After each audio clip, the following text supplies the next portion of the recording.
Nothing about my life is lucky. Nothing. A lot of grace, a lot of blessings, a lot of divine order, but I don't believe in luck. I remember when I started the school and I said to my beloved friend, Maya Angelou, I said, Maya, I'm just so proud that I was able to create the school. And I said, this is going to be my greatest legacy. And Maya said to me, you have no idea what your legacy will be, she said to me, because your legacy is every life you've touched. And that shifted the way I saw legacy or what you leave behind or what you do. Because Maya was explaining to me that, you know, over all the years of watching your show, everybody who decided that they were going to go back to school or lose weight or no longer hit their children or get out of a bad marriage, all of those people who have seen and experienced your voice. And the same thing with everybody here. Your legacy is every life that you've touched. We like to think that these great philanthropic moments are the ones that leave the impact or will make the huge difference in the world. But it's really what you do every day. It's how you use your life to be a light to somebody else's, you know, and it's how you use your work as an expression of your own art, whatever that is. I'm asking the bigger question of who am I? Who am I really? My answer is I am God's child.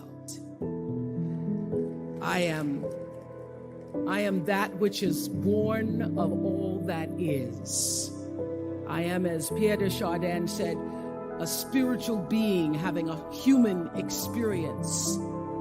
Come trailing the breath of the ancestors yet, but trailing the breath of the angels. And understanding that because I am connected to the source of all that is possible for me. That's who I am. And what do I want? I don't want to just be successful in the world. I don't want to just make a mark or have a legacy. The answer to that question for me is I want to fulfill the highest, truest expression of myself as a human being. I want to fulfill the promise that the Creator dreamed when He dreamed the cells that made up me. What do I want? You must have some kind of vision for your life. Even if you don't know the plan, you have to have a direction in which you choose to go. There are no mistakes. There really aren't any, because you have a supreme destiny. When you're in your little mind, in your little personality mind, where you're not centered, where you really don't know who you are, that you come from something greater and bigger and that we really all are the same. When you don't know that, you get all flustered. You get stressed all the time, wanting something to be what it isn't. There is a supreme moment of destiny calling on your life. Your job is to feel that, to hear that, to know that. And sometimes when you're not listening, you get taken off track. You get in the wrong marriage, the wrong relationship, you take the wrong job. Yeah, but it's all leading to the same path. There are no wrong paths. There are none. There's no such thing as failure, really, because failure is just that thing trying to move you in another direction. So you get as much from your losses as you do from your victories, because the losses are there to wake you up. So when you understand that, you don't allow yourself to be completely thrown by a grade or by a circumstance, because your life is bigger than any one experience. And if I always ask people on Super Soul Sunday to tell me, what would you say to your younger self? Every person says in one form or another, I would have said, relax. Relax. It's going to be okay. It really is going to be okay. Because even if you're on a detour right now, and that's how you know, when you're not at ease with yourself, when you're feeling like, oh, yeah, shouldn't be that is the cue that you need to be moving in another direction. Don't let yourself get all thrown off, continue to be thrown off course.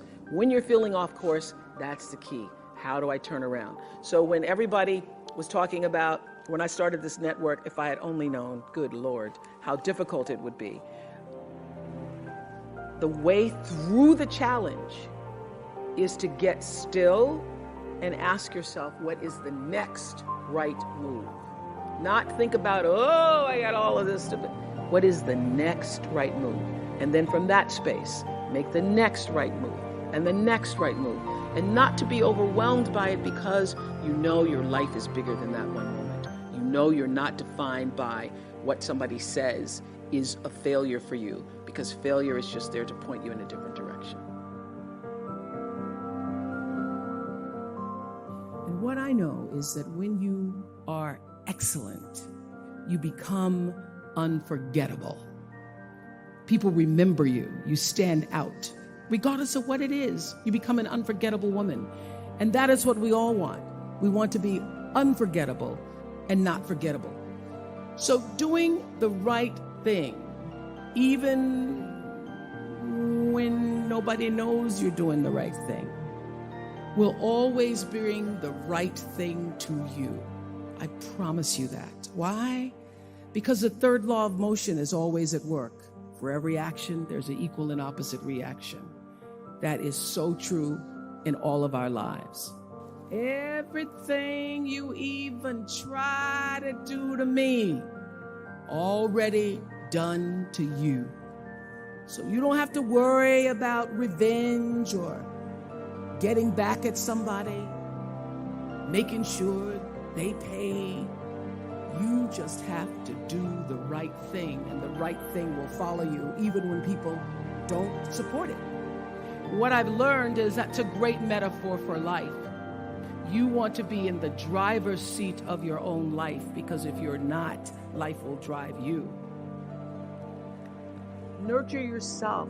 Honor yourself. Stop the crazy mind chatter in your head that tells you all the time that you're not good enough, because that's the number one, I found too, issue with everybody.